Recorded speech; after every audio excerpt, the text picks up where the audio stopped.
I was impressed by Senegal throughout the tournament. A very big, powerful team in Sané from Hanover, who signed for Schalke, so we see him in the Champions League next year. In Koulibaly, they've got a solid and very strong defensive partnership. Very good at set pieces, the other end as well. They can both nick a goal. Sabali's having a great season. He's linking up really well with Mane on the left-hand side, who hasn't really come to his own yet. He's doing okay, but he's not shown the form we really expect of him.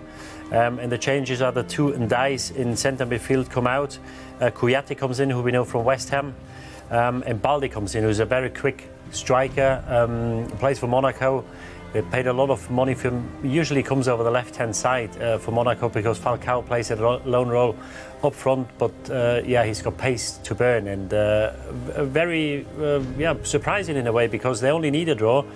But Aliou Cissé decided to bring another centre forward in and maybe take the game to Colombia, because I think he feels if we let these Colombians play, if we don't occupy them defensively, the pressure could become too much. Yeah, that's interesting, because he could have said, look, let's just go defensively, let's try and get a draw out of this. But I know he said, even in his pre-match press conference, that look, we are going to play to win, and that's exactly what he's suggesting there. Well, I think what he probably feels is, you know, if we do get beaten, if we were to get knocked out, at least we had a go. Yeah. Because you can sit back and lose a game 1-0. Because I think once you start chasing the game against that Colombian team, I think it's very tough, because technically they're very gifted. They've got some great ball players. And that's probably the thinking behind it, to get the first goal and maybe somehow get a result out of the game. All right, well, we know they're going to chase goals. Colombia, Kevin, you're going to take a look at the Colombian team, and I expect it's going to be something similar. Yeah, definitely. The back four is stayed the same. They're really good at the two centre-halves, Mina and Sanchez. Mina scored the goal the other night. Mojica on the left is important for them, because he gets forward very far. Rodriguez tucks in and he gets forward and creates the width for them. They have two changes in the middle. Sanchez comes in, he played 3 minutes in the first game and got sent off in the Japan game. He'll have a big part to play tonight. You know, Barrios drops out and Aguilar drop out, who were really good the other night against Poland. Uribe and Sanchez come in.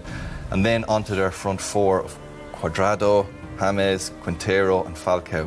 Arguably, you know, the best front four in the tournament. In the game the other night against Poland, they were a joy to watch. All four of them, you could have picked any of them out to be the player of the match or whatever. They were just on fire, working hard, tracking back, and when they went forward, they create chance after chance. Falcao got his first World Cup goal, which, you know, delighted to see, a great finish. James was excellent. You know, they were just really exciting to watch, and I think it'll be difficult for Senegal to hold them back, because Colombia have to win the game, and it'll suit that front four having to win the game. They'll have plenty of possession, they'll be pushing forward, and make it very difficult for Senegal. Yeah, well, you mentioned that front four. There's so much firepower, and they're led by James Rodriguez. I know you've loved watching him. He hasn't necessarily been fit, but he's a great player.